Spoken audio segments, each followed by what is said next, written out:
Welcome to this episode of Intellectual Conservatism. I'm here today for the first time with Joshua Rasmussen. Let's see here, Joshua, you work at Azusa Pacific University. You got Yes. your PhD from Notre Dame. Yep. And what is it? You were today called the resident philosopher for capturing Christianity. So, Oh, okay. So you yeah, saw that. That's yeah, that's great. that's something to put on the resume now. So, Joshua, just tell us a little bit about yourself, and then we'll get right into our subject.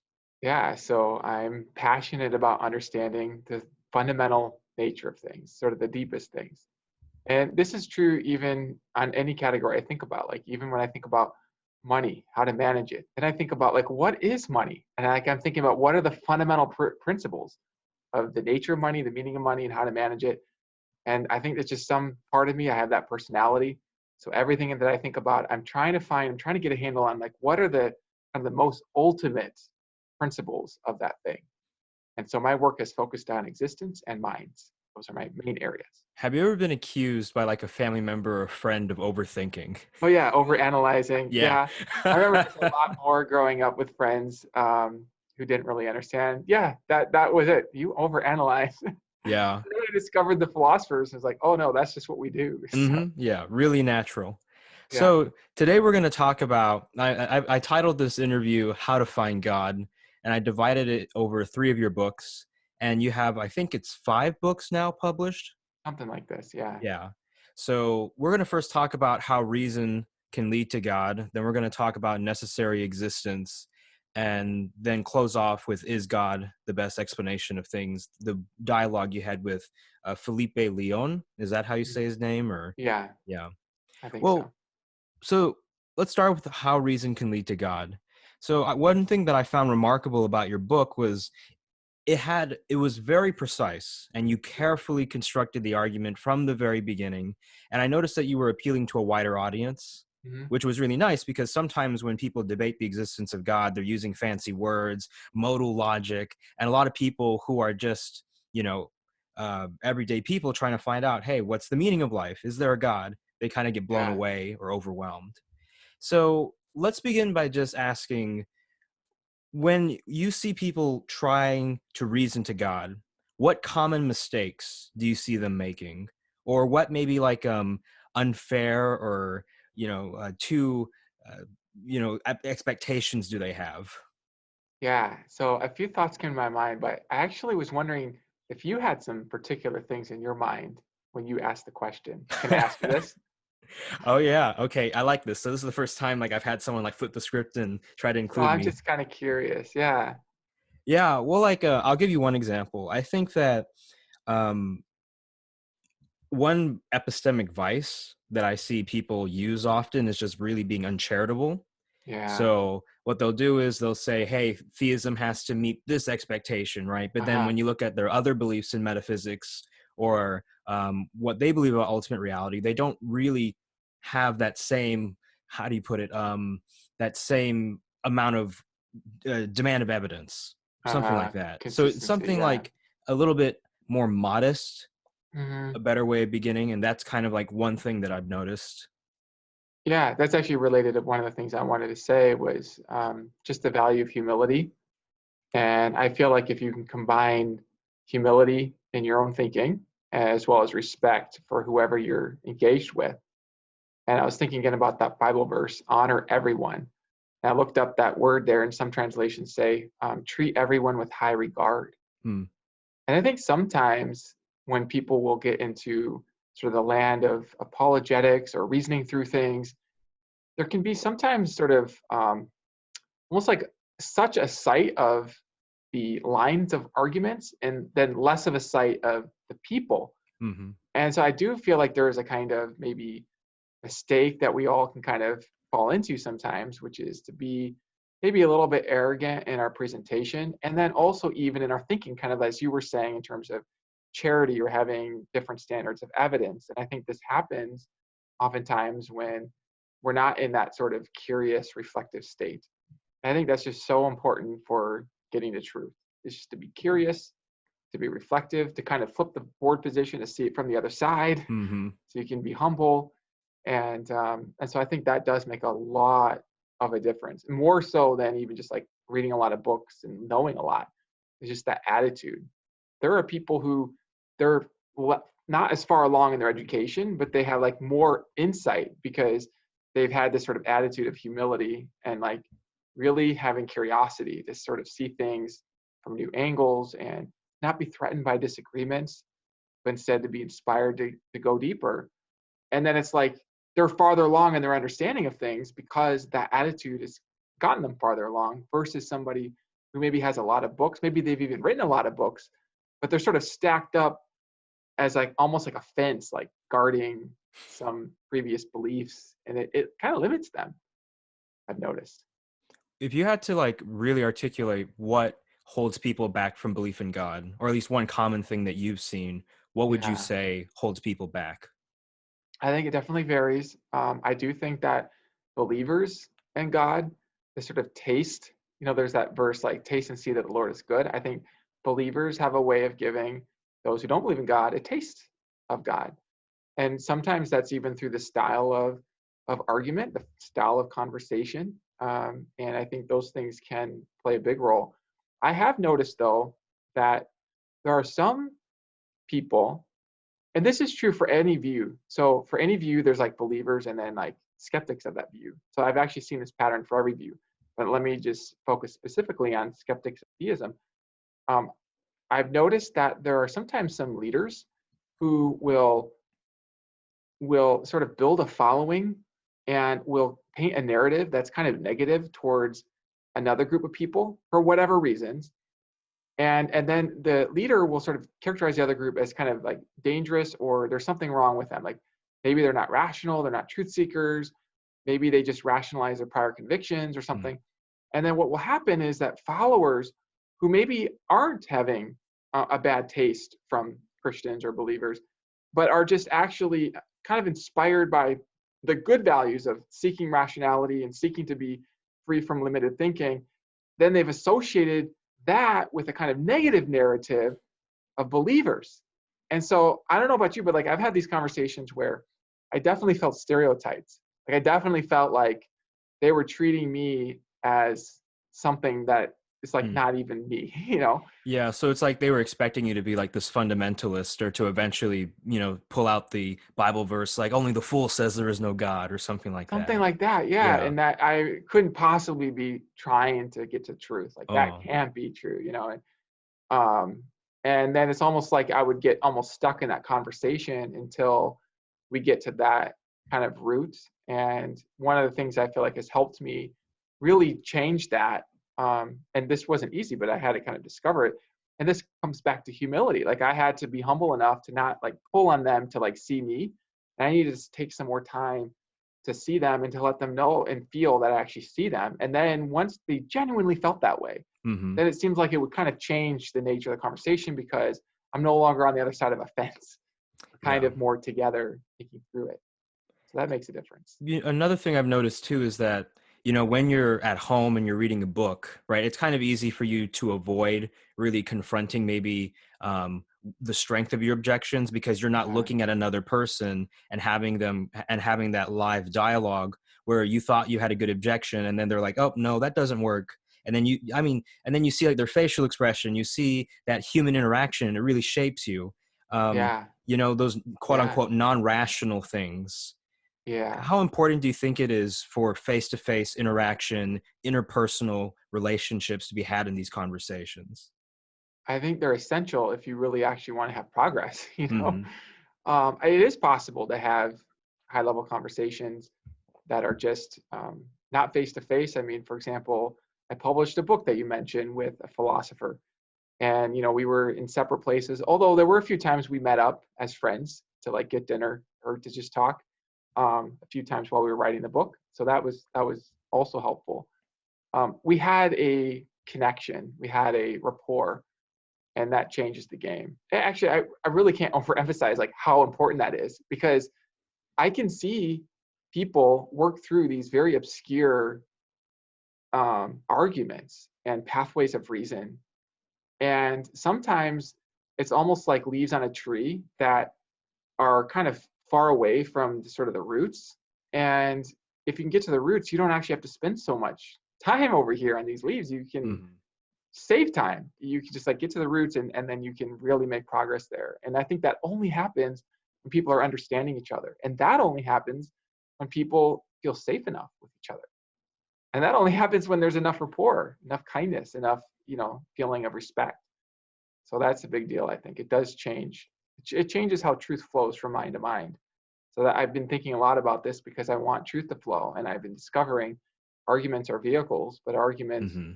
ride in the pathways of psychological currents. And if those psychological currents are clean and beautiful, those vehicles of arguments will swim along just fine. Or, you'll see that they're not good arguments, and that will become easier to see. This kind of reminds me of Sarah Coakley's interview on Closer to Truth. She was talking to the host there. And when the host asked her, why do you believe in God? She was really getting actually more psychological. And the host even said like, oh, I feel like I need to lay down on a couch, right? Because Yeah. she was acknowledging that we don't approach the question of God from this kind of neutral, objective, third person plane, right? It's very existentially a very existential first person experience when we're approaching the Yeah. question of God. So I really appreciate that. And let's now get into the bridge that you build If I in. could just add one Sure, thing to that, sure. because you're pointing out to something very important, and I think I saw that interview and she did a great Yeah. job, is that I think people kind of have this idea that there's a divide between your like personal kind of feeling or your experience, and then the sort of objective thing called like reason and evidence. It's like Mm-hmm. objective. But I think what's missing there is that reason and evidence is only effective to minds who perceive the reason and evidence. And the perception of reason and evidence is experiential. And so I don't see any divide, any clear divide between the sort of pathways of knowledge through what sometimes is called personal experience versus pathways of knowledge purely through the light of reason, or the rules of reason or logic. Because in both cases, it is personal experience. Like when I see that 2 + 2 = 4, that's a personal thing for me. It's the seeing of it is personal. And I have to actually pay attention to those numbers and see that they add up to 4 in me as a person. I have to actually see it. Seeing is personal. And so that's just something that I think that people often don't understand. They don't realize that. And so they'll objectify certain types of ways of knowing as the only ways of knowing, when really all ways of knowing, I think, are ultimately persons seeing things. So all ways are ultimately personal. And that's why the psychology can't really be divided from the arguments themselves. They're all Yeah, connected. because the host was saying something like, I don't want to be wrong, and I just want it to be obvious to my objective reason that this is Yeah. correct. And Pascal, he said something like, if my arguments still haven't convinced you and you want to become a Christian with all your might, then just go to church, be with the Christians, spend time with Yeah. them, right? And some people might say, well, then I'm duping myself into this. What are your That's the thoughts worry. on Pascal's suggestion and that worry?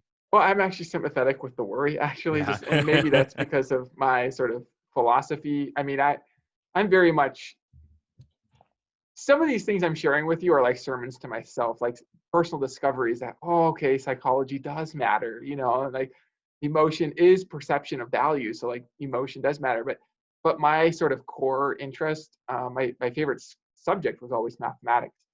And so I very much relate to the host of Closer to Truth, because he's always talking about like, what is objective truth? Like just getting to the truth. I definitely think that there's a place for kind of practicing something to sort of see if you can develop the view through practice. I think different people need different things. And so I will just tell you honestly, like what I need or what makes my mind happy is to have the pristine logical deductions. Even if you can formalize them with symbols and everything, that's even better. I love that. It gives me a sense of like, yeah, we're following a track that seems correct Mm-hmm. Yeah, to me. some people it was in the Blackwell Companion to Natural Theology on the part with the ontological argument, when they saw the symbolic logic, they Yeah. kind of panicked. And other So people were like, this is exciting. People need different things, and I think for me, if I can have an argument that is symbolized, rigorous, and every mind on earth could say, yeah, that seems true. Everybody can see it from their personal vantage point.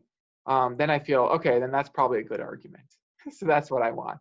The downside is that those arguments are sometimes then more technical and Yeah. tougher. And so they rely on more training or more expertise.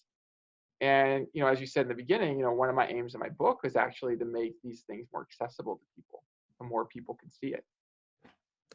So let's now cover like the bridge that you construct. So um, you talk about in the book a foundation, or the foundation theory, which is just this broader theory, I think, in which you're explaining like what is the fundamental nature of all these different phenomena that we see. So you talked about morality, reason, all sorts of other things. And then um, could you talk to us about that bridge that you were building to God, and how like, Yeah. the relationship of the foundation theory? Yeah. So the goal of the bridge is to give readers a step-by-step guide.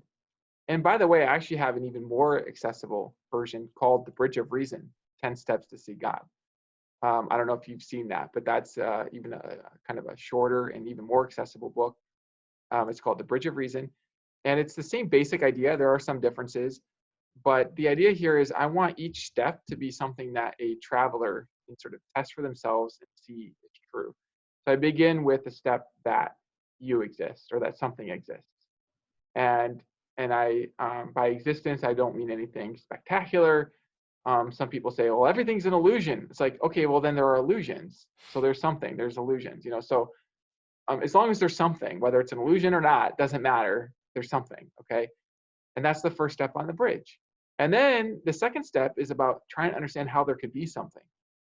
And I make an argument that in order for there to be something, there's got to be some sort of foundation or independent entity or entities or whatever. I kind of leave it open in the beginning, a sort of foundation that allows there to be anything at all. This is something that exists without a cause, without an outside explanation.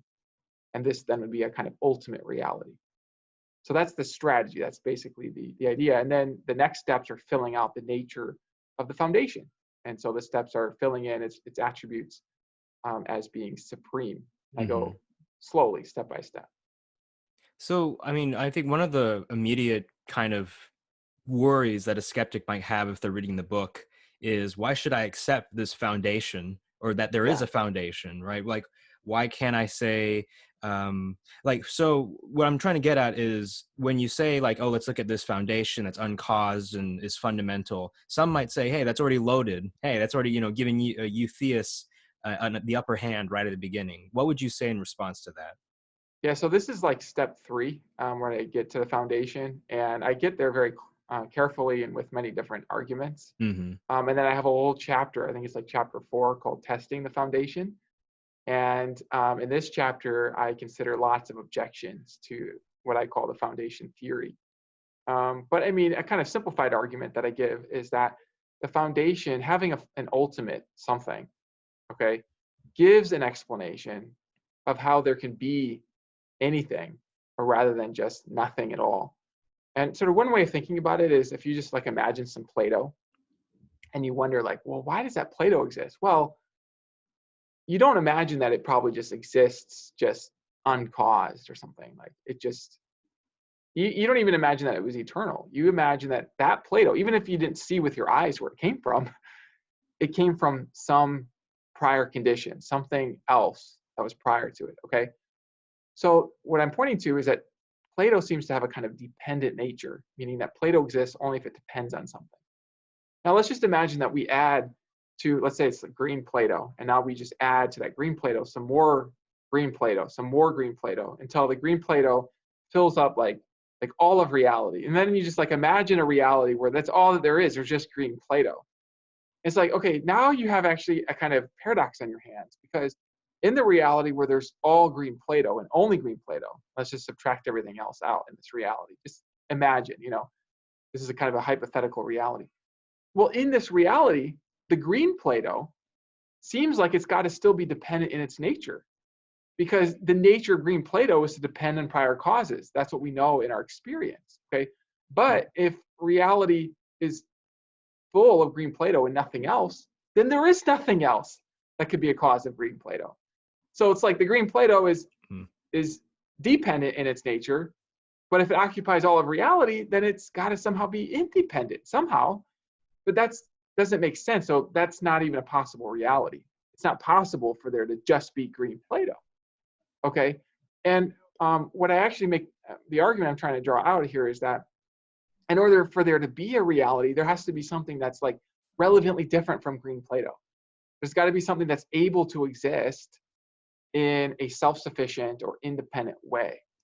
That's how you can have a reality that in its totality has no further explanation. It's because it has a foundational layer, an independent ground of everything else.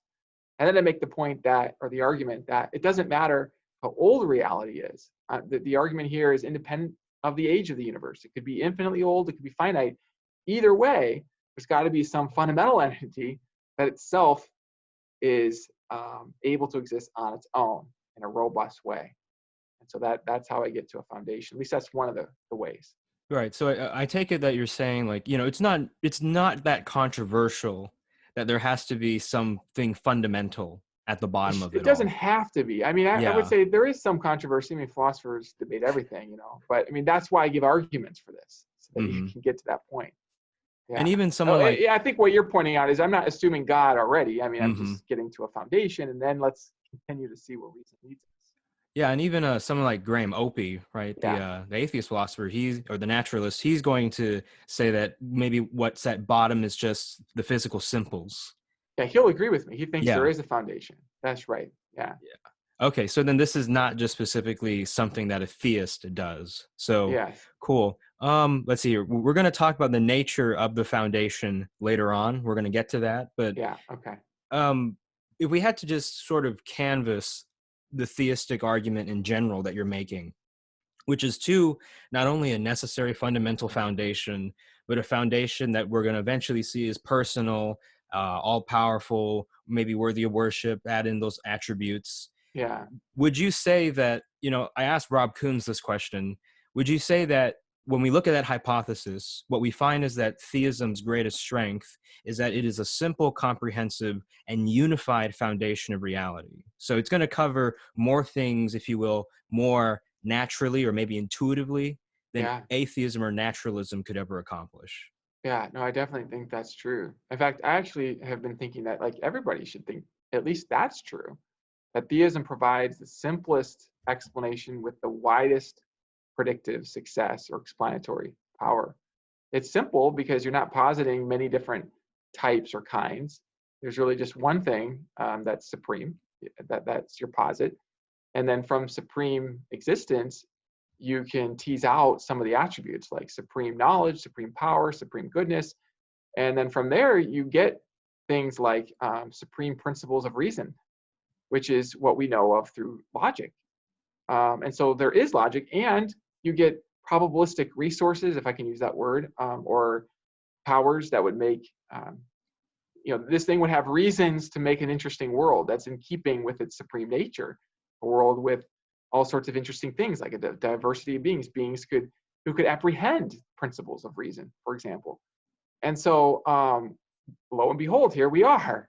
We are beings who can apprehend principles of reason, as well as principles of right and wrong. And all of those things are predicted by the supreme being hypothesis. In fact, I think the only real objection to theism at this point, really, at this day and age, all that we know, should be that it's too predictive, that it predicts that there should be like no evil or something like this. Mm. And so then you have the problem of evil. And I think that really is the best type of objection to theism, is not that it's not predictably successful, but that is so predictive that it predicts too much, and that some of his predictions don't match with reality. And we can come back to that, but yeah, I definitely resonate with Rob Coons on that. And so much so, I mean, I have talked with Graham Oppie about this question of the perfect being hypothesis, and it seemed like in my first conversation with him, once we got to enough of its simplicity and predictive success, and we kind of got past this kind of quibble over how to define natural, the word natural, then he started asking about the problem of evil, which I think is the right way to go. The problem, I don't think, is that theism isn't explanatorily predictive or successful. It's rather that maybe you could question whether it fits all the data. But it's just very interesting to me because think a lot of people kind of miss this. They imagine theism as kind of implying some added complexity out there beyond the universe. I think it's just the opposite. Theism shaves off arbitrary complexity from the root of reality. So the root of reality doesn't have arbitrary complexities or boundaries, but is instead purely perfect. And that is a very predictively powerful hypothesis. And then with your conversation with Graham Oppie, right? Or is it Yeah, Opie? Oppie. Yeah, Oppie, I call him okay. Oppie. Right. So with your conversation with Graham Oppie, it kind of reminded me of how sometimes, like when you're talking to, let's say, someone who isn't familiar with the literature and the philosophy of religion, they'll Yeah. kind of think like, oh yeah, so religion is just based on faith, and no really educated person has a respectable view of it. And then what Mm-hmm. you find is that even atheists and people who aren't theists, they still recognize like, oh, this is a very respectable, well-worn Oh yeah. hypothesis. Yeah, Yeah. for sure. I find that actually the more educated the atheist, the more, well, let me say this differently. There's so many different atheists. Hmm. Personally, I find it a lot easier to have conversations with highly educated atheists. Maybe it's because I'm sort of closer to their language game of philosophy and thinking through things, but they also tend to be very friendly. And not just friendly for the sake of being friendly, but like they've told me, I mean, I've had different ones tell me, like, yeah, this argument pulls on me, or this argument weighs on my mind. These are professional atheist philosophers, or this argument does count as evidence for theism. And you even have, Antony Flew, a professional atheist philosopher who now believes in God, and so that can happen through thinking about these things. It can happen both directions. I don't want to, give sort of one impression, but there was a Hmm. study showing that those who go into the field of the philosophy of religion, among those who change their mind, the data indicates that more than twice as many change toward theism than towards atheism. Um, the total number of changes ended up being higher towards atheism, but that was only because there were more total theists in the beginning. So, but once you factor out those differences, when you look at just how many changed, of those who changed, how many changed towards theism versus changed towards Hmm. atheism, it looked like more of them were changing towards theism upon coming into the field. And I just want to emphasize, these aren't sort of naive people who hadn't already thought about it. Like many of them were on the atheist side were like former Christians who had thought about it and then became agnostic or atheist and then went into more serious study. And through that more serious study, found things they hadn't seen previously. And I do want to emphasize again, people switch the other way too. There's sort of a similar feeling, like maybe they had thought through things a certain amount and then they did more study and they saw the world was more complex. And I think that's actually not a bad thing. I think that's a good thing to see that there's more complexity to things. Yeah, I mean, and before we continue too, just to bring in a personal note again, I know a Yeah, lot of friends who, they kind of when you mention like, oh yeah, so smart people can go one direction, the other direction, so that yeah, means that we just don't know, right? And right. Yeah, there is that yeah, worry. And the thing that I've been trying to help people do is kind of reclaim their own powers to know and yeah. not wait for the experts to figure it out. Like you have more powers to know things than maybe you're giving yourself credit for. There are things that you know. I mean, like there are things that you know based on your own experience in your own room that the experts haven't visited. You know, there's no peer-reviewed expert evidence even that I have a brain, for example, because nobody's looked at my brain. So anyway, those are maybe silly examples, but I do think that you're touching on a problem that people experience, looking for somebody to trust. Yeah. And I think that's why it's so important for those who are leaders in the world of ideas to lead with humility and with respect and with intellectual virtues, because not everybody can sort of figure everything out. So that's where, to the followers, I say, find people to trust who are actually exhibiting intellectual virtues. Like watch how they talk about other people who disagree with them. Follow people who actually are exhibiting humility, respect, kindness, and all those virtues, the Christian virtues. Um, but you also can have more power to investigate things for yourself, so that there's both sides to that. Yeah, but it's a discipline, it's not just Yeah, something that's going to fall into your lap or be really easy. No that's right. sound bites are going to work here. Yeah. All right, so then let's move to then your book with Alexander Proust, Necessary Existence. So I remember, I saw Rob Coons had written a review of this book, and he said it was like revolutionary or Uh-huh. something like that. Well, he believes in the conclusion, so he has to say that. Yeah, that's He's right. biased.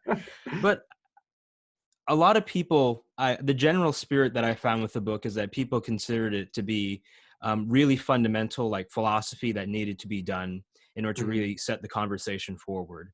So could you just talk about what is the fundamental thesis of that book, Necessary Existence, and what were you working on demonstrating? Yeah. So let me just ask, just to clarify, did you actually read through that book? Have you read that book? No, I've only read through like maybe the first few pages, right? But I have not Okay. read through the whole thing. Okay, that's fine. It's not an easy book, so it's pretty intense, and it was written for professional philosophers. And I sort of think of this book as maybe like roots for plants that can show up in like the more popular level books. But these roots go deep. So the purpose of the book was to examine arguments for a necessary part of reality. This would be something that cannot not exist, and it also has power of causing other things to exist. So we call it a necessary concrete thing. Concrete meaning it has causal power, and then necessary meaning it can't not exist. And so the whole book is just on that. And we begin with logic, and then we move into different arguments. And our arguments are really designed to fill in the details. If you go to necessarybeing.com, there's a survey of different arguments, and it just asks you questions. Have you seen necessarybeing.com, by the way? I remember you mentioned it in one of your videos, but I don't think Okay. I've ever visited myself.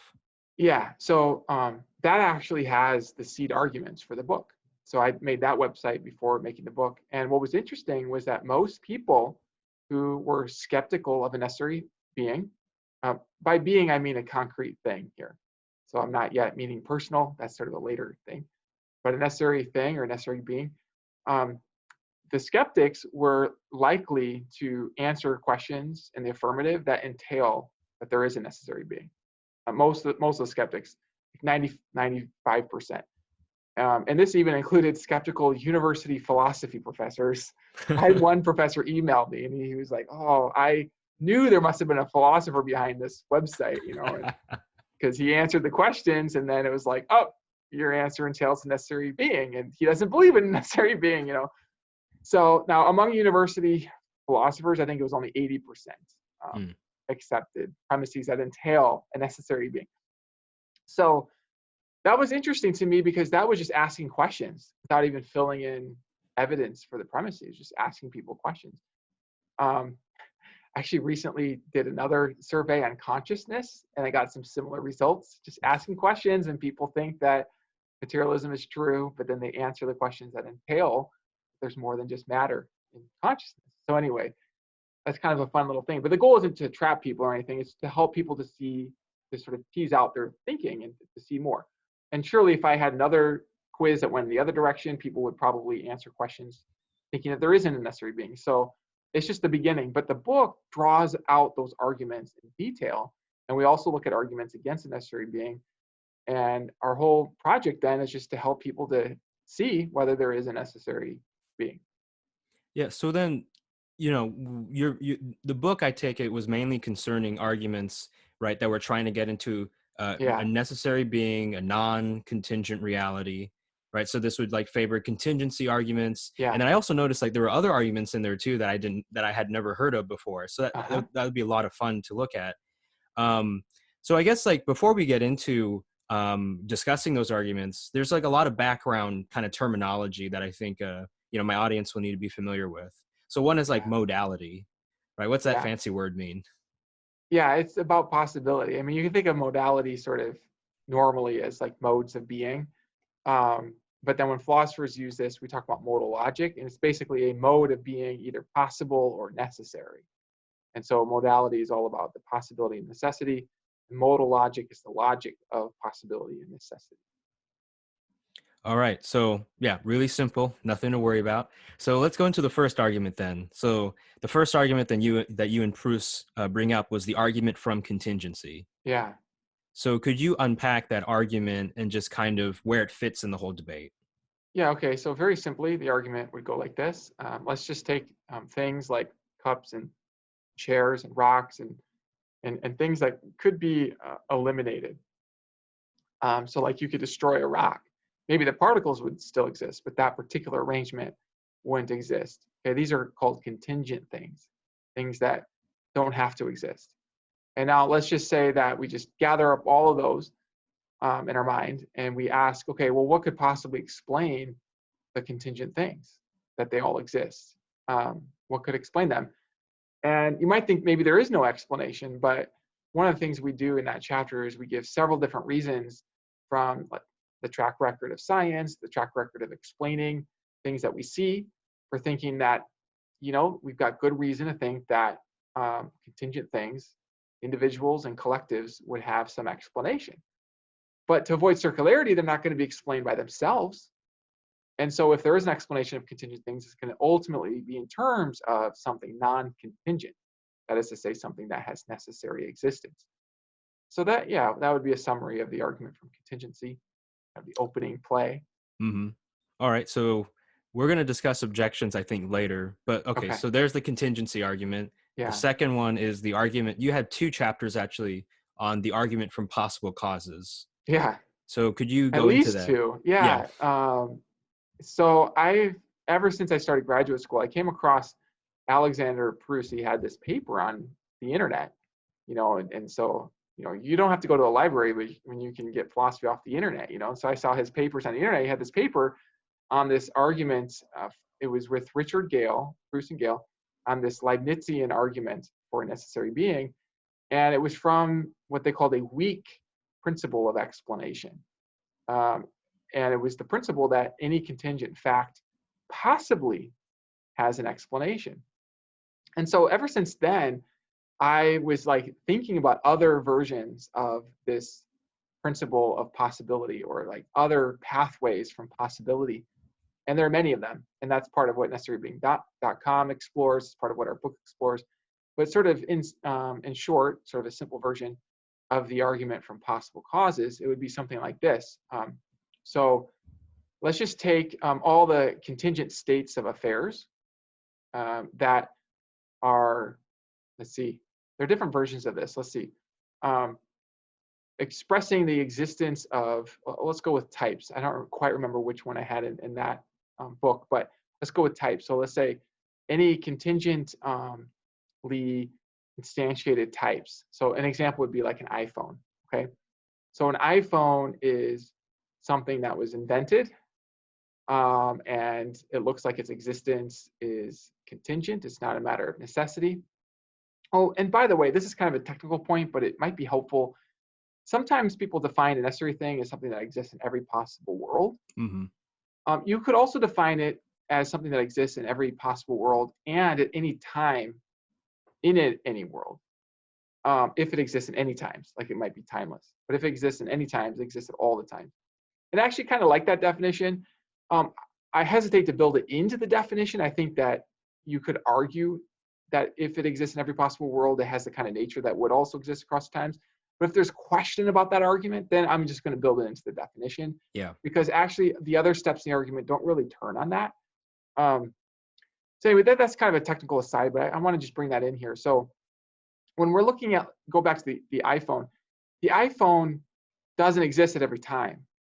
It could be annihilated. There was a time before there were iPhones. And so in my mind, this verifies that iPhone is not a necessary category of reality. Okay, iPhones could be destroyed. So it's an example of a contingent thing. And now the argument from possible causes is going to say, well, maybe there's not an actual cause of all the contingent things. Let's try a more modest route. Like, I think there are actual causes, but for sake of argument, is there at least a possible cause? Okay, so if there is, and now I'm focusing on types, then there's going to be a possible cause of any contingent type. So take the most general type, being contingent. Okay, that's a type, that's like a contingent type. It's a contingent type if contingent things could be eliminated from reality. And so if that's right, then the type being contingent is possibly caused if it's to be exemplified or instantiated.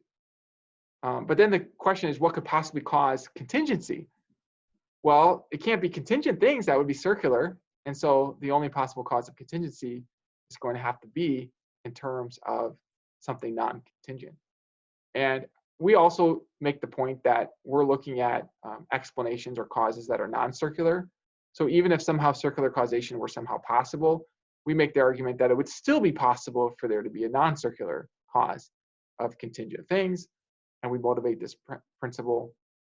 And so then it follows that there's got to be some possible necessary thing. And then the key at the end, and this gets kind of technical, but this is what I was talking about on Capturing Christianity. You mentioned that, is from the inference from possible necessary existence to actual necessary existence. And the basic idea here is that necessary thing is the kind of thing that either spans all possible worlds or it spans none. So like if a necessary thing doesn't exist, it just can't exist anywhere. And so if it's even possible for a necessary thing to exist, so it's not the case that it spans no worlds, it actually spans at least one world, then by its necessity it has to span all the others. And there's a technical argument that deduces that from standard logic, but we don't need to go into that. But you can make a reference to a link. I can give you a link for that if you'd like. Sure. Yeah. So now let's go to modal uniformity. Yeah, okay. So modal uniformity, that was, now, you know, it's been a while since I've read that book. So this isn't, I have to like, okay.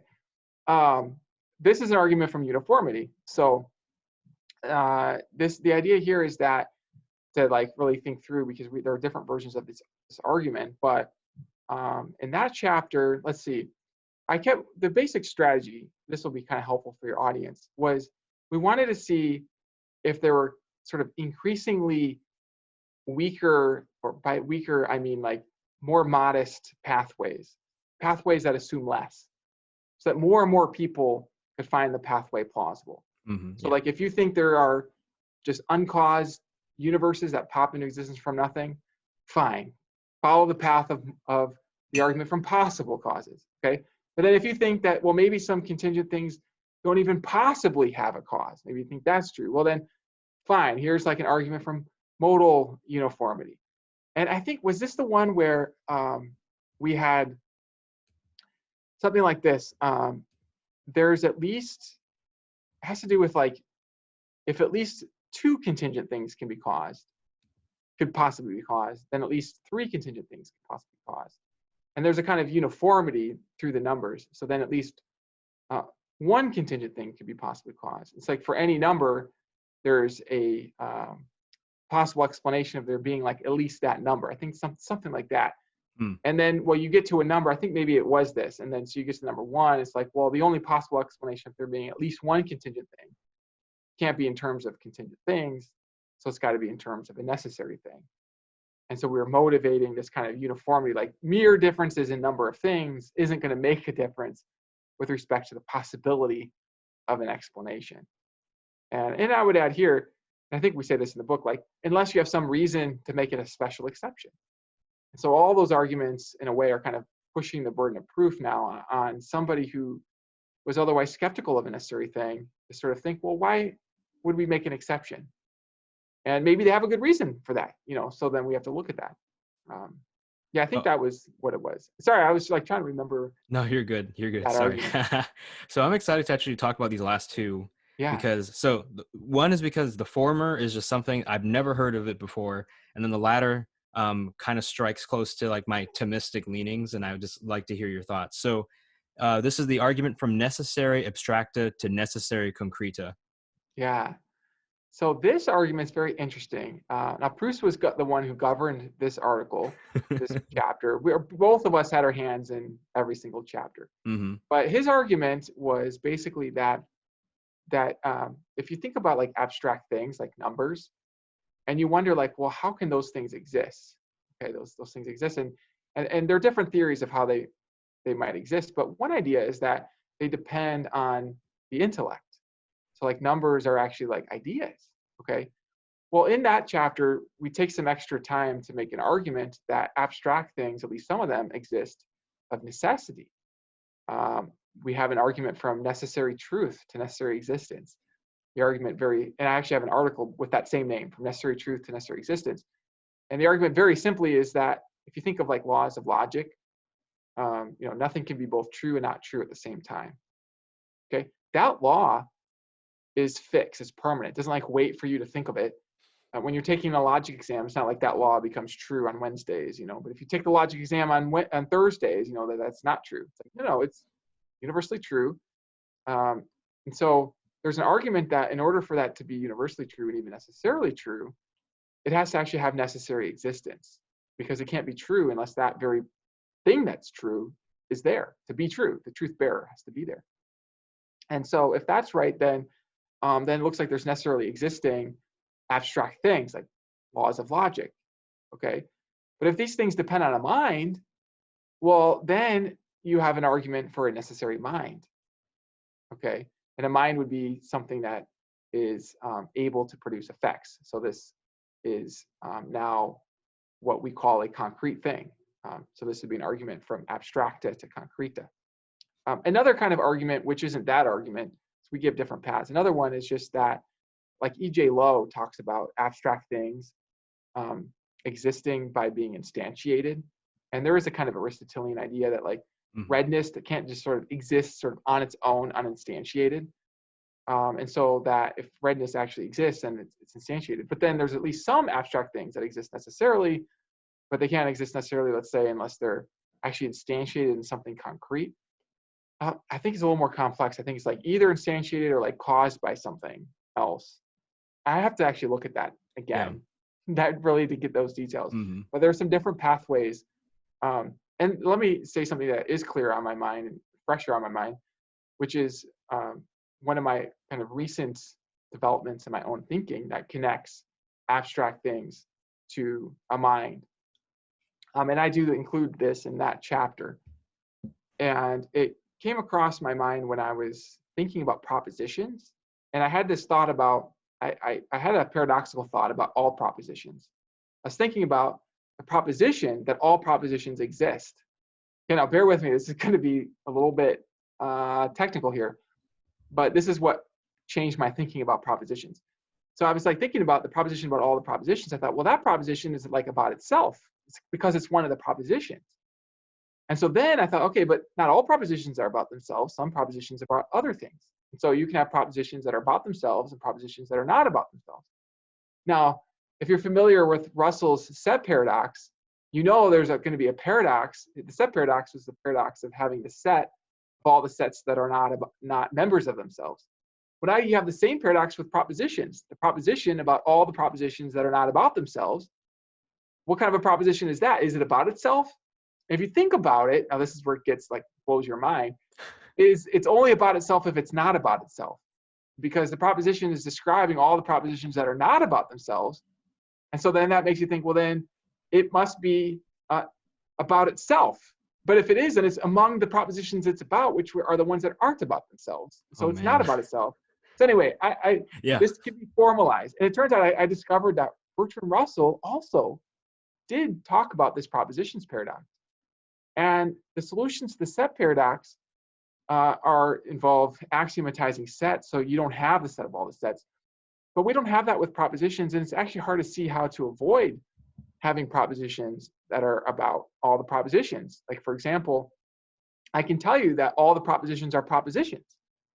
Well, what did I just say if what I said wasn't about all the propositions? And so this actually blew my mind. And the only solution that even made sense to me at this point, to be honest, is that in order for there to be propositions, they can't just exist automatically and independently in a Platonic realm, but that they're actually dependent. And the way this works then is when I say all the propositions, I'm actually referring to the ones that already exist, and I'm bringing in a new proposition into existence by my thought. And so now my view is that all propositions, in fact, even in my book, How Reason Can Lead to God, I even there had a kind of a hybrid view that some propositions are dependent, maybe others are basic.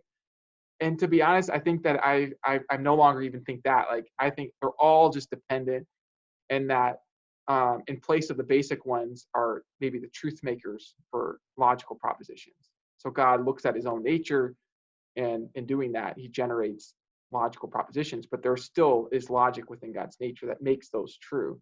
Okay. So all that to say, okay, I know that there was a lot there, but all that to say, I'm now persuaded that propositions depend on a mind, on an Yeah. intellect. I don't see what else they would depend on. And it's funny because it's like students, when I would teach about propositions in my classes, students would find it bizarre. Like, why would anybody think propositions exist outside of a mind? And I would say, no, like, this is just like a view. This is like a mainstream view. This is my view, actually. Why would you think they need a mind? Like, seriously. Like, and I think it's something, I don't know what it is. I can only speak for myself. I think as a philosopher, I would get so excited about the abstract. I would almost like lose common sense. And my students were kind of reminding me, like, at least from their report, their common sense is that you can't have propositions without a mind. Hmm. Well, for me, it took Bertrand Russell's paradox, which I independently stumbled upon, to move my mind to almost like be forced to think that propositions depend on something, and what else but a mind. It And so remind that, Yeah. yeah, go ahead.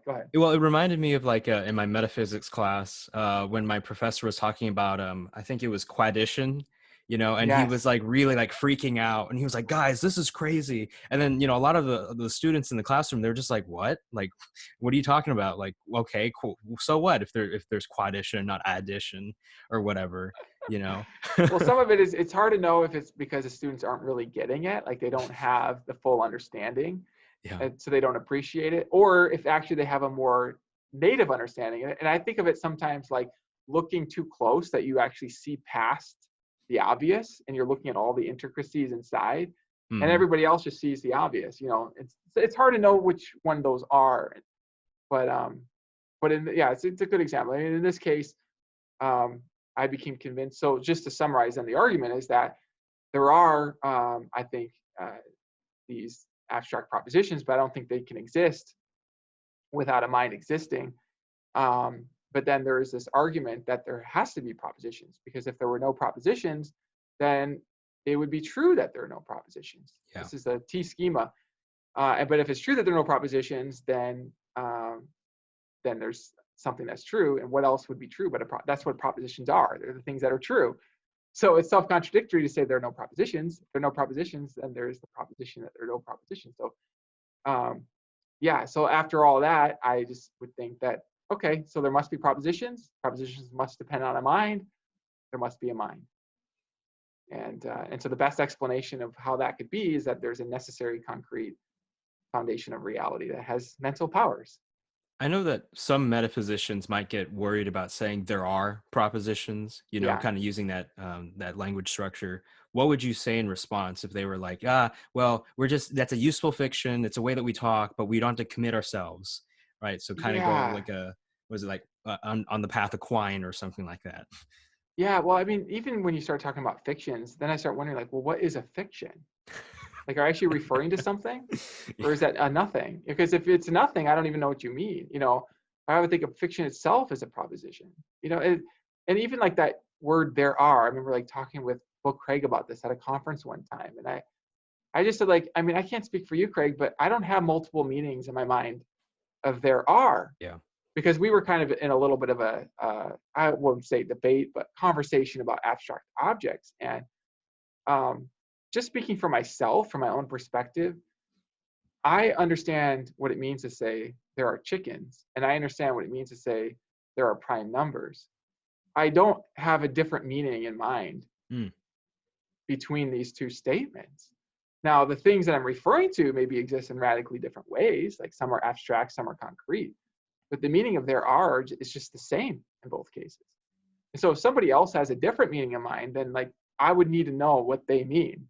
In fact, Hmm. this is just funny because I was having that conversation with Craig, and then Flanagan came by, and then Flanagan offered the fictionalist definition that you just, Yeah. and then I kind of gave my response to that, and Flanagan kind of just nodded because he already agreed. Remember, Flanagan is a kind of divine conceptualist, so he already, and so then it was kind of this funny thing because it was like Flanagan and Craig were first like against me, but then I got Flanagan on my side, so like, Yeah, that's nice. That's it's a fun awesome. conversation. Wow. Yeah. All right. Okay, so let's see here. Now let's go to then the argument from perfections. And I'll let you just have fun with this. Do what you want. Okay. Yeah. So this is the kind of Godelian argument at the end of the Hmm. book there. And here I would have to have a look again at his particular axioms. Proust governed this one. There are different versions of this. I can give you kind of a summary of the general Hmm. strategy. So the idea here is that if you have a perfection perfection, the classic perfections would be like perfect knowledge, perfect goodness, perfect supreme power, you know, even perfect existence, you might think of as like necessary existence as a perfection. The kinds of things that are the kinds of things you'd expect a supreme thing to have, or absolutely perfect thing to have. And so, well, if there is a supreme thing that has perfect necessary existence, then there's a necessary part of reality. Okay. So one kind of an argument for a supreme thing would be if you can show that a supreme thing is possible, and then you can run that modal argument from possibility to actuality. And one way that you could show that it's possible is if it is true that perfections don't entail imperfections. Because if perfections don't entail imperfections, then the perfections are actually going to be possible. If they're impossible, then impossibilities trivially entail everything. And so, is there a reason to think that perfections don't entail imperfection? Well, in that chapter, because we're only really arguing for a necessary thing, Proust focuses on, instead of trying to give an argument for a perfect thing, he focuses on something. Boy, now I really have to revisit the notes on that, but it's specifically about limiting properties. And then these are properties that, such that if, you know what, actually, this is not going to be helpful to your audience. I would need to pull up the details of that argument. Mm-hmm. And maybe the lesson in this is that the arguments aren't really necessarily easy arguments. You know, it's sort of like an engine inside of a vehicle. You can use the engine to drive, but it's hard to just like build it on the spot, to be honest. I don't want to mislead your audience here. Yeah, but is it Have that?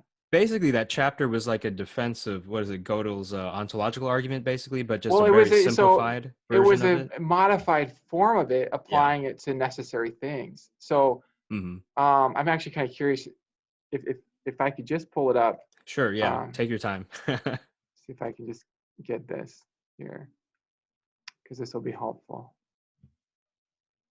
All right, you can talk to your audience while I'm pulling this up. All right.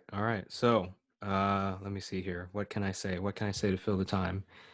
Oh, okay. So one thought that was going through my head was like when I saw Dr. Rasmussen appear on the screen, for some odd reason, the actor from Watchmen just appeared in my head who played Dr. Manhattan. And then I was just like, yo, that's kind of a cool connection. I don't know. See, this is really random. You're distracting me. It's hard to find this when you're saying interesting things like that. Yeah, Okay, actually, I'm getting closer. Yeah, it's like the what is it, the 6th chapter? No, 8th chapter of the book. Yeah. Yeah, let me just, I know where it's at. I just need to pull up my PDF here. I have there it is, necessary existence.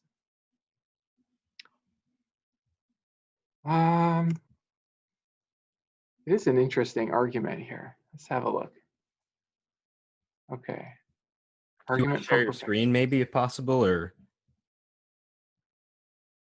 Oh yeah, sharing my screen. That's a good idea. Here, let me scroll down here. The main argument. There we go. Oh yeah, it was in terms of positive. Oh, that's what it was. Yeah. Mm-hmm. And then all he focused on was necessary existence being positive. That's what it was. So we didn't need all the perfections. Okay. Yeah. So how do I share the screen here? We're on Zoom. Yeah. There's Share screen. at the I see it. bottom. Host disabled. You What? disabled this. This is a host disabled Hold on. screen sharing. Try it again. Oh, okay. Here we go. Cool. Okay. All right. And then here's the necessary existence. Let me share that. All right. Can you see that? I just shared it. Yeah, I can see it. Okay. Yeah. So here we go. So here's the argument. So if A is positive, then not A is not positive. If A is positive, A entails B, then B is positive. Positive is supposed to be kind of like an intuitively sort of great making attribute, although we do go in and talk a little bit more about different characterizations of positive. So, and then we add 2 non-formal assumptions. Necessary existence is positive, possibly causing something is positive. The reason why we need those both, remember, is because we're arguing for a necessary concrete thing, and possibly causing something is what we mean by concrete. And then and their necessary existence is what we mean by necessary. And so then that's it. Okay, the crucial observation now is that by 1 and 2, we can deduce that if A and B are positive, then A and B are possible. And then we have from possibility to actuality using the familiar path. A necessary thing, it's either impossible or necessary. So if it's possible, then it's not impossible, so it's therefore necessary. Now, what you're wondering is how in the heck do you derive 5 from the other principles? You know, how do you go from 1 and 2 to 5? And I'm not going to attempt to do it here. I'd have to review. Yeah. But that's the argument. And so you start with premises that seem sort of intuitive, and then you see where that leads you. And so, yeah, and we interact a little bit with Graham Oppie. He discusses a possible parity problem with respect to other Gödelian ontological arguments, and we suggest why this can still be defended, and that parity is relevantly different. And so, yeah, I think that's all I'll say about that. Okay, sure. Yeah, and then so on the Watchmen point, right? So this is the actor from Watchmen, like who plays like Dr. Manhattan, and I was just like, when you first came on the screen, I was like, yeah, there's kind of, I see a connection. Do you see it? Well, yeah, it's interesting, and I cut my hair. You should have seen me last week. My hair was more like that. So. Okay. Yeah. So probably that's going to become a meme now. So best of luck to you on the internet. Okay. Right, So now, yeah, we can move on now to just like the last few questions about the nature of this foundation, this necessarily existent reality. So how do you overcome the gap problem? So you get a necessary reality. Someone says, well, it doesn't have to be a god. You know, it could just be, I don't know, some really bland reality at the bottom of things, or it doesn't have to be a mind or an intellect. What would you say in response? Yeah, right. Yeah, so the gap problem is the sort of gap between an argument for a necessary thing and an argument for a perfect thing. And I want to just say kind of like right off the bat that yes, like you don't have to think by the argument for a necessary thing that this thing is perfect. Okay, in fact, to be very honest, like I don't even think that you have to think anything. Like arguments aren't supposed to force your mind to think anything. And I take this to the extreme. Like I don't even think recognized proofs in mathematics force your mind, because you could be a philosopher and still think, well, I don't think those logical inferences are true. You know, you could think that. I mean, and there are philosophers who will question inferences and even the axioms of math. And so, and I'm not saying therefore they're not true or that they're not knowable. I'm just saying it's kind of a big deal for me that the purpose of arguments is not to trap people's minds. It's not to force them. So I just want to say that. Rather, arguments, I think, what I want to use them for is to free people's minds to see something new. So this is what takes me into what we might call stage 2. William Murrow calls stage 2 of the cosmological argument, where we're looking, stage 1 gets us to a kind of necessary foundation or some first cause, and then stage 2 unpacks the nature of that cause to show that it would have a supreme nature, or at least to give a reason to think that it has a supreme nature. And I have lots and lots of different independent reasons for that. But my sort of maybe signature argument, the one that I think people kind of know me for, is this argument from arbitrary limits. And so this is the argument that what I want to do is I want to shave off limits and boundaries. So to think of a limit, like imagine a tree with a bunch of leaves. And those leaves have a certain limited mass, limited size, there's a limited number of leaves, okay? And so I expect that that tree is going to have some further explanation of its particular limits. And by the way, like even if God has a limited number of personas within him, God's a Trinity, I still am going to expect there to be a deeper explanation of that. Because I think that all limits, there's a track record of an explanation of limits. You know, even just talking about this with Graham Oppie, I mean, he said that it's a cost to have brute, unexplained things. And I don't think it's going to help to just say, well, limits are just somehow necessary, because I would need some reason, first of all, to think that they're necessary. And second of all, to think that that's the full explanation. I mean, for example, okay, let me make this concrete. Imagine that there is a turtle at the foundation of reality. Okay, that's a conceivable theory, I guess, but I don't think it's the best theory because a turtle has arbitrary limits. And if somebody says, well, maybe its limits are necessary, it has to have those limits. Mm. Okay, I just think that's not the best account of ultimate reality, because I think the best account is going to continue to explain limits. Like, even if it were necessary, then I would think, okay, well, what explains why they're necessary, if that makes sense? Like, why in the world would there be a turtle at the foundation of existence, you know? You say, well, it's not a real turtle. It's like shaped just like a turtle. I remember thinking about this one time. I had on my screensaver, or my back wallpaper for my screen, I had a picture of my wife's face. And I don't know, just this might sound weird, but like, it's a very beautiful face. And I just remember like, imagine like, what if that was what ultimate reality was like? You know, and then Grandma Hoppy says, oh, that's just metaphysically necessary, so that stops explanations. Like, no.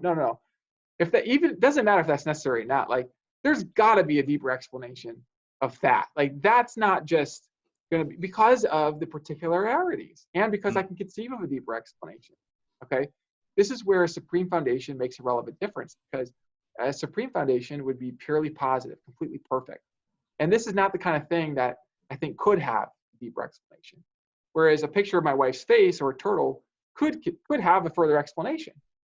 And so that's why I do expect there to be a further explanation.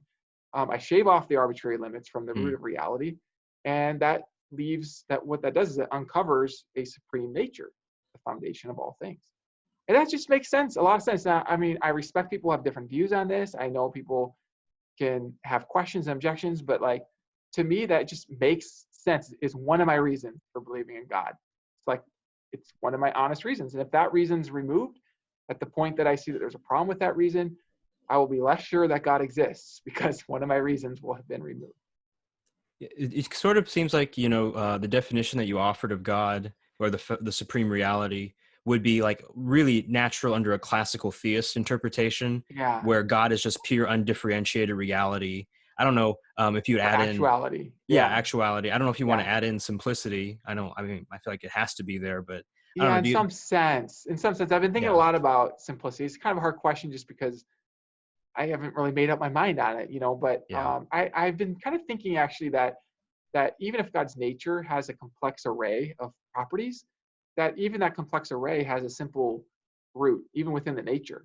And I've been kind of toying with the idea. It kind of just makes sense to me that the root of all of God is perfection, or maybe the perfect I, perfect self, or perfect, I don't know how else to put it, like perfect Mm-hmm. being. And like from that flows, or is explains, grounds, entails all the other attributes that God has. All right. So then now going to your book, Is God the Best Explanation of Things, with Felipe Leon. There's a lot that we could talk about, but I just want to keep it real simple and Yeah. straightforward. So, you know, Felipe Leon was a naturalist. And what would you say if you really had to give a strong argument for why the explanation at bottom, right, is not a naturalistic hypothesis? Well, you know, it's interesting because at the end of that book, I actually offer what I call supreme naturalism.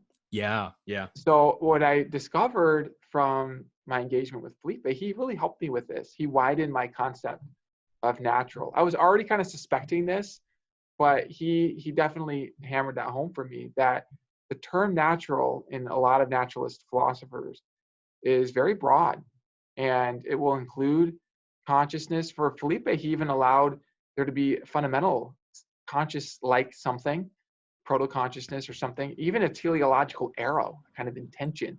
He called it natural teleology. And so at Mm. the end of the book, I was just like, okay, well, that's very cool, actually. I mean, I think we're actually seeing a lot of the same things, Felipe. Like, I think we have a lot in common. I mean, we both think that there are these eternal truths of reason, principles of reason. We think that there are these eternal moral principles.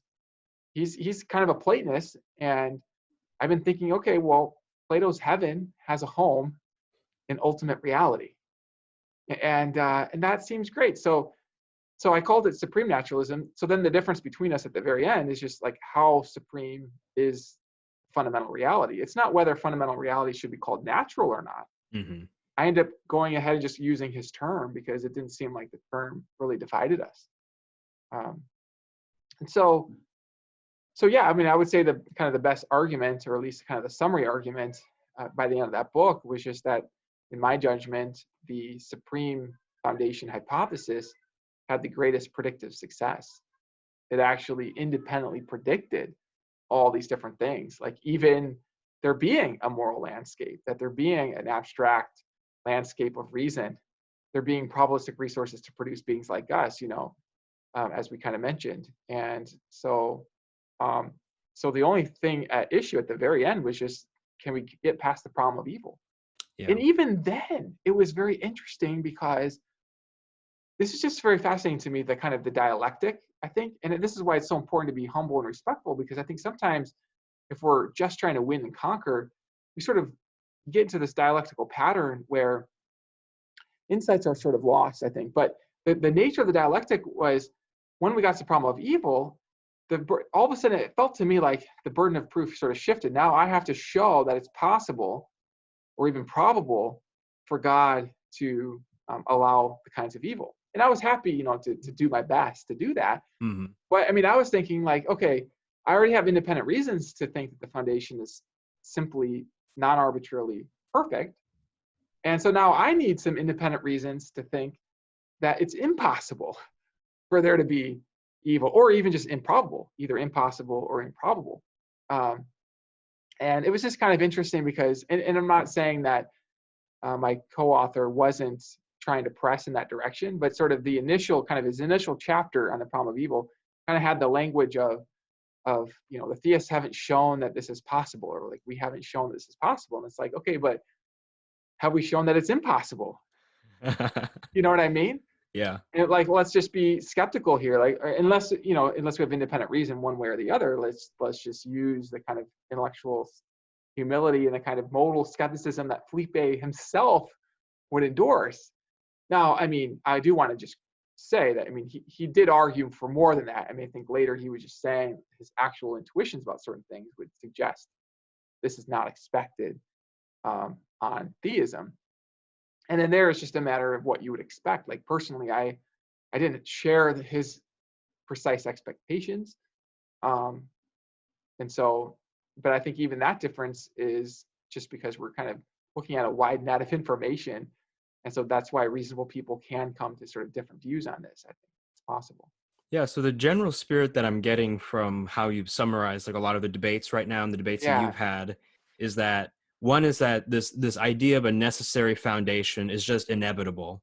There's just really no way to get around it and still have an elegant, view of reality. It's like, like Thanos in was it Infinity War, I am inevitable, or it was Endgame, right? Like, you just can't escape it. You're going to have to It's confront what that inevitable is. to my mind. Yeah, Yes. right. And then To my mind. the other thing too is that it seems as if you're saying that the debate isn't necessarily the debate really comes down to the problem of evil, which is kind of not expected. At least, like, a lot of people think, oh, you're a naturalist, so you have your view of composition and ontology, and it's not going to talk about necessarily the problem of evil coming up, right? I mean, I found that really surprising. Yeah, I do think, especially when you can sort of see how naturalism and a sort of supreme foundation theory can actually overlap, and that really the difference is, do you think that the foundation has this kind of arbitrary limit in value? So it's not supreme in its value, but it's in some way limited in its value, and there's no deeper explanation of that limit. It's just arbitrarily limited. And I would say that the best way to motivate that is some version of the problem of evil that I've seen.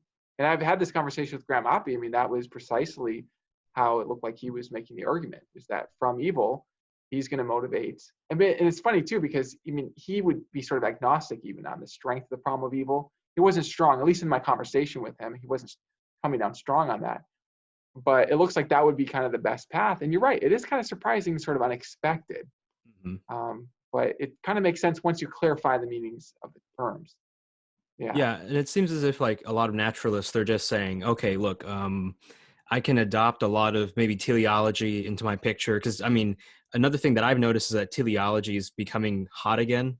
So it's I know what you catching, mean. yeah, it's catching steam, and a Yeah. lot of naturalists want to include it, And Yeah. it's kind of like, okay, let me try to include as much as I can, but avoid God, if you will. And Yeah, and I I'm don't not want to saying, impugn motives yeah, necessarily, but I know exactly what you mean. And I think part of it is a kind of a culture because I mean, I understand this culture, through graduate school, it was like yeah, what I breathed. And so I feel it's like kind of in my blood, this sort of culture where you have sort of this natural view of the world.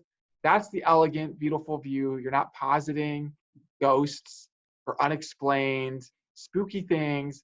We have a track record of science explaining things, and so then if within that frame you start being sort of moved by reason to think there are principles of reason, there are principles of morality, these actually aren't just contingent on creatures, they actually exist in a sort of foundational way or in the basis of reality, and then you even have the fine-tuning argument, and some people talk about teleology and hmm, consciousness as well. We haven't talked about that. And so you almost like start filling out your naturalism, and I'm thinking that is theism, but I can't call it theism because theism is associated with like the sky daddy. yeah, I mean, that's overly simplistic, but it kind of is.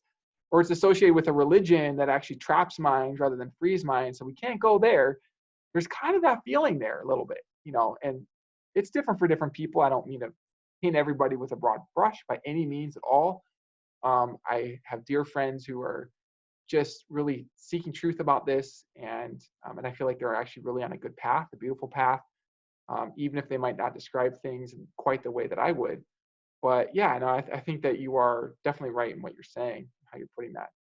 yeah. I mean, the whole idea of God and religion has been really politicized too. So Yeah, if they have like it's their own difficult. background beliefs about, oh well, if I have to say there's a God, then maybe I have to give up my belief on, let's say, some moral issue or social issue, right? Because they've been told that, like, oh, the right wingers, right, they have God, and if you go over there, then and it's just like, oh, There's a that's lot of really. associations. Yeah, I think Hmm. association and narratives about people.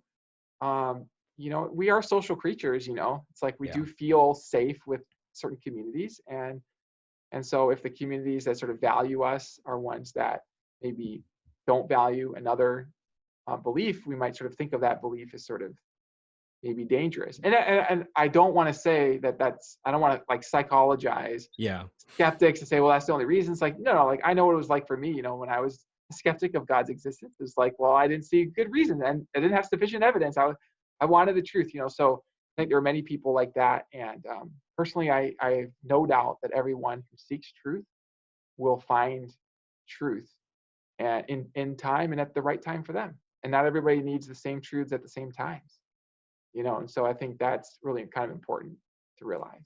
all right, so let's get to the last two questions that I have for you. I mean, Yeah, we didn't cover consciousness, but I think you can weave it into that's the okay. answer, right? So one is, has there been any objection to the necessary being hypothesis? And any, maybe even any of the arguments that you presented so far for God and the nature of the supreme foundation Yeah. that has really worried you? Let's just. No, no. You know what? To be honest, like people aren't usually even arguing against a necessary thing. Now, if we add the supreme thing, we Mhm. could think about that. But even then, well, let me focus on the necessary thing first. Mostly, my worry would be whether certain arguments for a necessary thing are good arguments. And I would be thinking through objections. There were certain technical objections that I really worried about, and for a long time, I thought, oh yeah, those are good objections, and so those arguments aren't good. And then on closer analysis, it's like, oh, actually, no, those objections aren't good objections. So those arguments may actually be good, And so my mind's kind of always thinking about almost like these different paths and really retesting them. But as far as arguments like against a necessary thing, pretty much you have this argument from conceivability that you can conceive of an empty world. There is a subtraction argument. So Proust and I have a whole chapter on arguments against a necessary thing in our book, and we discuss those. But really, like none of those have caused me any feeling of, well, worry. I mean, or even just like puzzlement. Like they never really seemed like they were good arguments at all. As far as against a supreme being, that's a good question. Now, I remember when I was younger, thinking about animal suffering was kind of Yeah. weird because I didn't understand sort of animals. And now I have kind of a bigger picture of reality that actually imputes kind of more value to their existence and even just the nature of without going into details, just kind of a bigger view of reality that can account for that, and that kind of makes a lot of sense to me. But it's almost like, really, when I really am honest about it, probably what stirs the most doubts are just very intelligent people who have doubts. Yeah. And it's not even like what their reasons are. It's more just the fact that they're intelligent and then they have doubts, I don't know if it's a personality thing, but I would tend to like very quickly almost like give up my frame and then like have empathy and like enter into somebody else's frame. And like, just a little example of this that highlights this. One time I was looking for my broom to sweep the kitchen floor. I couldn't find it. And my eyes, so if I can't find something, my automatic reaction is, Rachel, where is this? Because she like knows where everything's at all the time. And it's amazing. It's really amazing. But so I began to ask the question, Rachel, where's the broom? As my eyes saw the broom in between the refrigerator and a wall in a kind of a dark area. I saw it, but barely. Okay. But I did see it, and I knew that I saw it. My eyes skated past the broom, and I saw the broom.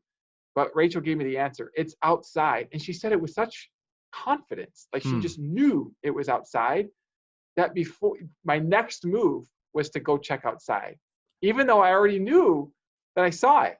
So it's like her authority, her voice had more power on my mind than my own immediate sight. And I think that human beings do have an ability to affect each other with the authority of our voice. And I think this is why it's so important. If people use the authority of their voice, if they do use it based on sight, and if they don't have clear sight, to speak with less authority. So to only speak with the authority to which you see.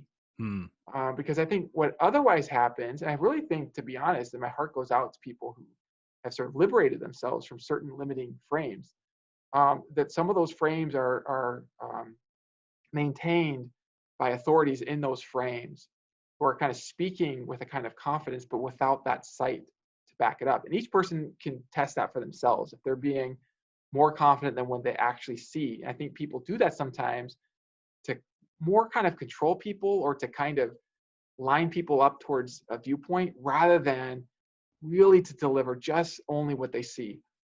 And so the reason I'm going in all this detail is because I can relate to doubts, but it's not really from things that I see. It is really more from just authority. And that's why I have this habit of like checking things, like looking in, oh, okay, that's what this authority says.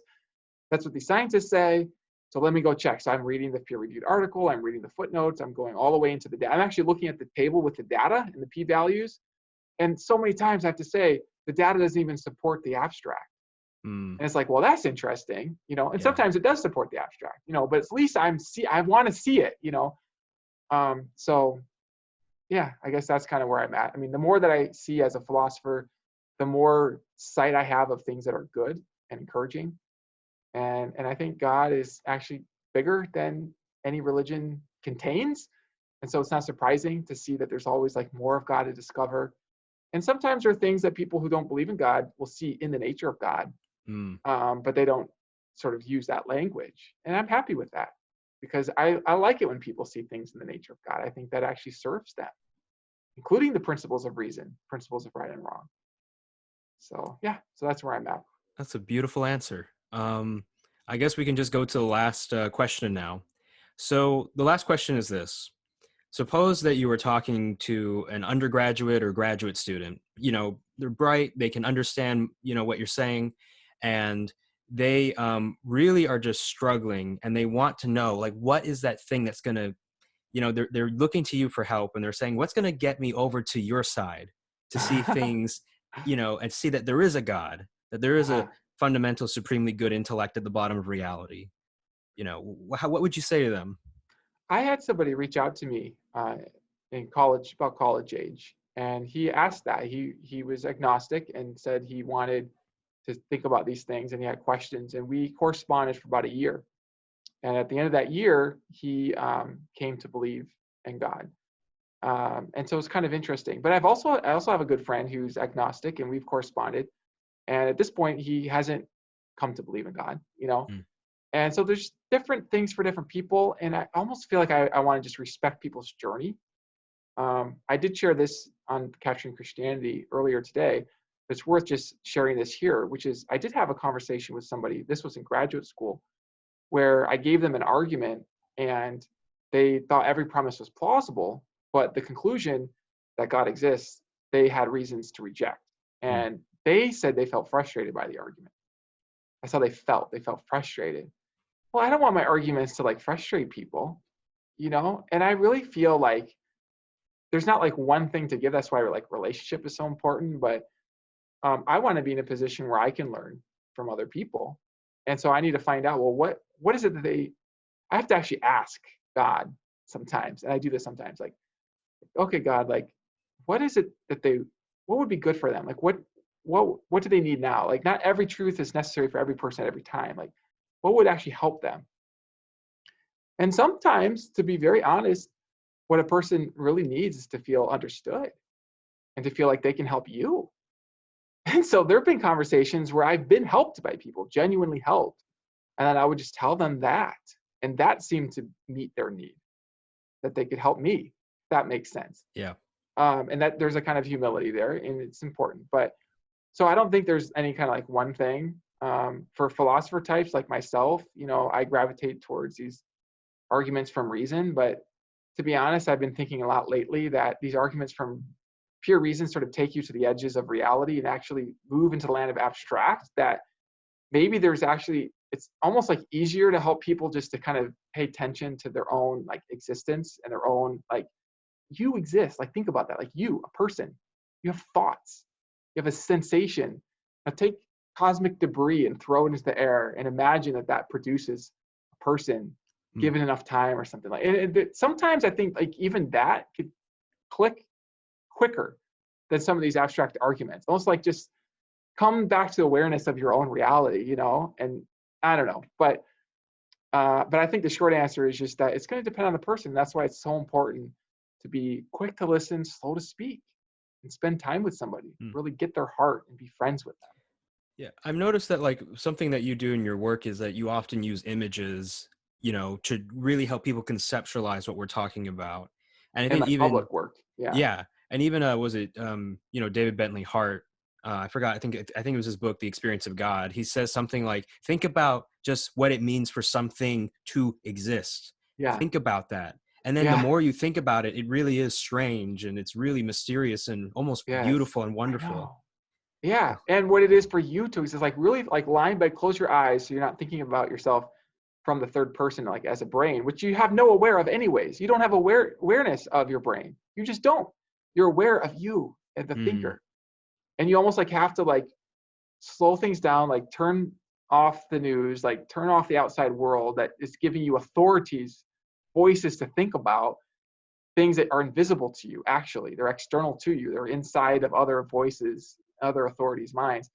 Just close that all out, lie in bed, and just like think about, I like what you said about existence and your own existence. It's just so striking that there's there's a someone in reality.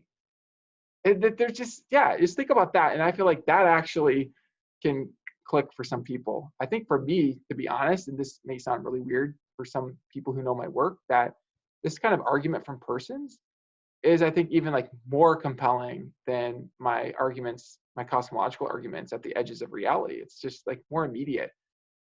It's not even just an argument from consciousness. It's more basic. It's just this argument that persons exist with thoughts, feelings, the whole thing, reasoning, all of that. And that it's almost like a simple, single intuition that persons don't just come from impersonal forces randomly clicking against each other. mm.